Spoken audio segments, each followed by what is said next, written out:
Salut les devins, c'est Saikyo. Le sujet d'aujourd'hui sera clairement dans l'air du temps. C'était pas prévu à vrai dire qu'il le soit, mais si vous êtes au courant à peu près des informations qui se trament par rapport au chapitre 68, sans spoiler bien sûr, de Dragon Ball Super, vous comprenez alors pourquoi la vidéo de ce jour a un lien assez fort avec l'actualité frémissante de Dragon Ball Super. Et aujourd'hui, on va non pas se demander pourquoi les Saiyans se transforment en Ozaru, ça on le sait déjà, c'est génétique. C'est comme ça, en quelque sorte, il n'y a même pas d'explication à donner. C'est une caractéristique prédominante de leur peuple, du moins dans l'univers 7, parce que dans l'univers 6, on sait que les Saiyans avaient une queue auparavant, ils l'ont perdue suite à une mutation génétique, mais on n'en sait pas réellement plus, Kyabé n'en a pas révélé plus à l'époque.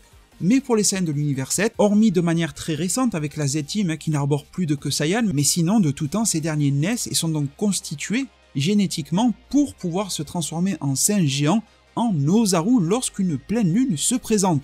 Malgré tout, et vous savez qu'on aime bien les petites anecdotes sur cette chaîne YouTube et les petites histoires assez insolites et relativement méconnues, sachez qu'il y a un livre, un databook de Dragon Ball GT, donc ça n'a de valeur que ce que c'est, hein, ce n'est pas réellement canon, déjà Dragon Ball GT en soi n'est pas canon. Alors, un livre qui vient expliquer Dragon Ball GT est-il canon? La réponse est doublement non, mais malgré tout ce livre, un Dragon Ball GT Perfect File, nous soumettait la possibilité que autrefois le peuple Saiyan était un peuple uniquement constitué de singes géants, d'Ozaru, qui ensuite ont muté, ont gagné en intelligence, en clarté d'esprit, en humanité, et ont pris une apparence humanoïde. L'histoire est belle, l'histoire pourrait être cohérente, mais n'a jamais été confirmée par Akira Toriyama. Malgré tout, c'est inscrit dans un livre estampillé officiel, mais vous savez désormais que l'officiel n'a pas non plus pour valeur de canon et de valable dans la chronologie de l'œuvre. Mais aujourd'hui, on est là pour se demander comment, quel est le procédé qui fait que le Saiyan, sous sa forme humanoïde, grâce à l'utilisation de sa propre queue, peut se transformer en Ozaru,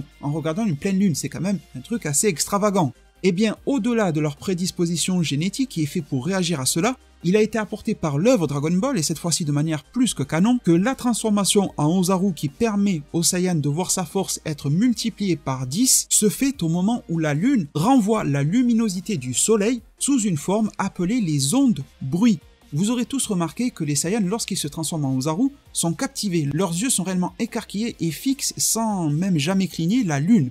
C'est pour une simple et bonne raison, c'est que les ondes de bruit que la lune reflète vers le Saiyan sont absorbées par le Saiyan au travers de ses yeux. Une fois que ces ondes transitent par les nerfs optiques du Saiyan, celles-ci sont transportées à l'intérieur du corps du Saiyan jusqu'à sa propre queue, et c'est à partir de ce moment-là que la transformation va s'opérer. C'est aussi pour cela qu'il y a toujours cette période de transition où le Saiyan reste figé, il ne se transforme pas, on sent qu'il y a quelque chose qui se passe en lui, mais il est absorbé par autre chose. C'est parce que les ondes sont en train de se transmettre, d'être canalisées par ses yeux, renvoyées vers le bas de son corps. Ça demande un certain temps, un temps court, mais que l'on peut tous noter en manga, ou même en animé. Souvent en animé ils mettent un petit effet de battement de cœur qui s'accentue. Maintenant que vous connaissez cela, pourquoi alors est-ce qu'il faut absolument une pleine lune? Tout simplement car c'est une question en réalité de puissance nécessaire. La lumière solaire qui se réfléchit au travers de la lune et qui forme les ondes de bruit n'est qu'une puissance lumineuse dont le Saiyan a besoin pour pouvoir se transformer. C'est du gasoil pour pouvoir alimenter le Ozaru en quelque sorte.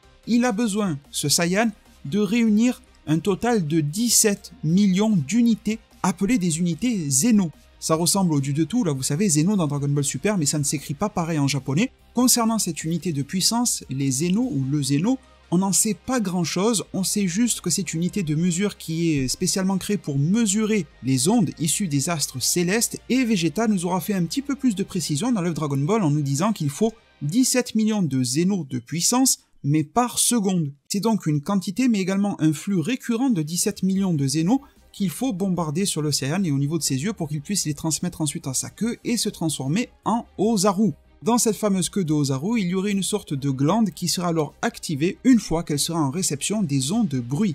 Les ondes de bruit, justement, parlons-en. Vous les connaissez peut-être un petit peu plus sous le nom de ondes Bluetooth grâce à Dragon Ball GT. C'est vrai qu'on en a beaucoup parlé dedans, mais on en a aussi un petit peu parlé dans l'œuvre originale, encore heureux. Comme son nom l'indique, c'est une onde et on peut définir cela comme une forme d'énergie, en quelque sorte, qui est émise par les corps célestes lorsqu'ils réfléchissent une lumière leur provenant d'ailleurs. À ce stade de la vidéo, vous aurez très bien compris qu'en soi, il n'est pas réellement nécessaire d'avoir une pleine lune pour le Saiyan, mais uniquement de pouvoir emmagasiner et recevoir ce flot continu d'énergie à ce niveau particulier d'unité appelée Zeno. Et c'est pour cela que les Saiyans ont été capables dans l'œuvre originale Dragon Ball de créer grâce à leur ki une énergie condensée qui vient réfléchir une certaine lumière vers le Saiyan, une énergie que le Saiyan aura lui-même créée de par sa force de base afin de générer une transformation Ozaru dans son propre corps. Il peut alors délibérément se transformer en Ozaru, s'affranchir de la lune ou d'une pleine lune et multiplier son pouvoir par 10 à volonté lorsque le besoin se présente, surtout lors des temps de guerre ou de lourdes confrontations. Pour terminer, parlons brièvement de Dragon Ball GT, et ça n'aura de valeur que dans Dragon Ball GT, ce n'est pas applicable à tout Dragon Ball. On y apprendra qu'il est possible d'encore plus externaliser la création des ondes de bruit, et plus particulièrement jusqu'à générer une accumulation de 17 millions d'unités de Zeno, en créant une machine que Bulma, encore une fois Bulma, sera en mesure de créer lors de l'arc Baby, et le Rokaioshin, c'est-à-dire l'ancien Kaioshin, nous révélera que en utilisant cette machine, il n'est même pas nécessaire d'avoir une queue de Saiyan, simplement recevoir les ondes de cette machine permet au Saiyan qui les reçoit de changer d'état. Donc Bulma, par une certaine science, aurait pu faire évoluer encore plus, de manière plus efficace, la transformation Saiyan, encore mieux que les Saiyans ne l'ont fait au cours des siècles. C'est assez fort ce qu'elle a pu faire dans des BGT. Mes très chers devins, nous avons alors fait le tour du sujet pour aujourd'hui. On aura pu voir aussi par-ci par-là dans l'anime Dragon Ball Z, mais ce n'est que du filler, que du hors-série, quelques créations d'Ozaru de manière externalisée, sans avoir recours à la pleine lune, ni sans faire recours à sa propre énergie, à son propre ki. Tout cela reste anecdotique, le principe, le fonctionnement, le comment les Saiyans se transforment en Ozaru, vous l'avez pleinement dès aujourd'hui. J'espère que ce contenu, cette vidéo vous a plu. Pensez à bombarder un maximum de pouces bleus, à vous abonner, à activer la cloche des notifications pour se retrouver très vite sur cette même chaîne YouTube. Prenez tous extrêmement bien soin de votre futur, et à plus pour de prochains arts divinatoires.